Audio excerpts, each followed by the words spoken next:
Welcome back to Your Average Investor. Today I'm going to be reviewing the challenge account with you, showing you some positions we might be taking off the table soon. I wanted to get this update out just in case I choose to close this position. That way you can follow along if you'd like. And if I do close it, I'll let you know. So obviously this position is up very nicely. We're up 70%. Sold these cash secured puts for $57 a pop. I could have closed them today. Probably I could have split the bid ask and gotten it for $17 or $18. We'll call it $18 and had about 75% gains on the position. Now, I'm not going to close it just yet because I think tomorrow there's a good shot that JMIA continues on up to go against this trend line here of this. We've got this resistance potentially from one high to the next, and then also if you just want to draw a straight line across, we've also got a pretty decent resistance that you can see here around the 7.2. So what I'd like to see is JMIA come up one more day, struggle around this, and if I could buy these back for $10 tomorrow, I will absolutely be closing the position out for $10 a contract and collecting the gains, because there's still about 20 days left till expiration, 21 days left till expiration. And so if you just do some simple math here, this is how I like to look at it. Each contract currently has a value of $20 divided by 21 days till expiration.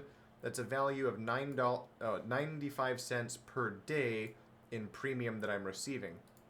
So if this gets down to $10 by tomorrow, right, 10 divided by 21, well, now that value's only at 47 cents per day in premium. Another way to look at it would be I've got $10 times 2 for 2 contracts. Oops, $10 times 2. That's $20. And I'm using $1,100 to secure that position. So 20 divided by 1,100 is a gain of 1.8%. So 1.8% over the next 3 weeks. I think I can find a better trade than that. Now, one other thing I wanted to show is I wanted to illustrate some of the risks of using cash secured puts here. And this is a great example of opportunity cost, or the risk of opportunity cost, because on this day, I entered cash secured puts. I could have also bought JMIA for about 5.6 per share, and it's sitting at about $7 per share now. So we'll 7 minus 5.6, that's $1.40 per share. Say that I had just bought 100 shares, or even 150 shares. Let's say I bought 150, I maxed out my portfolio on shares. I would have had a profit right now of about $210, which is significantly more profit than what I received here. It's about double the profit of what I would get if both of these contracts expire worthless. Now, of course, there's no guarantee that JMIA went up. It could have traded sideways, it could have gone down, it could have gone up just a little bit and then sat there.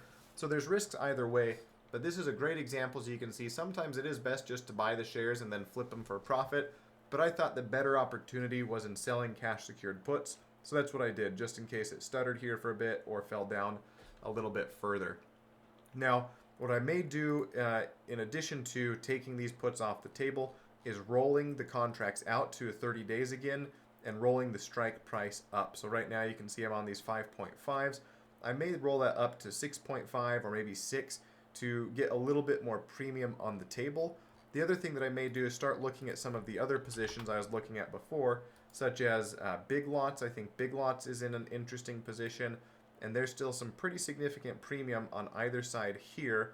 So this might be an interesting play to start looking at. SOFI also looks interesting. It finally dipped below $7 per share. Looks like it might be trying to reclaim that there. If it does, we'll see. We'll see what happens. The thing that I'm not as big of a fan of with SOFI is there's not nearly as much premium in the contracts. You can see here, even if I bought in today and tried to sell a covered call, a call 7 for 30 days out is only making me $30. So again, if we're doing our simple math here, $700, well, $30 divided by 700, that's a 4% gain over 30 days. Not bad at all. If you can compound 4% over 30 days, that's phenomenal. It gives me a little bit of downside protection, right? If SOFI moves down to 6.7, then I'm covered there. And technically, actually, this would be, I'd get an $11 gain plus the $30 in premium, so it'd be $41 divided by, and actually I wouldn't be putting up 600, I'd be putting up 691, not 700. So it's actually closer to 6% gain.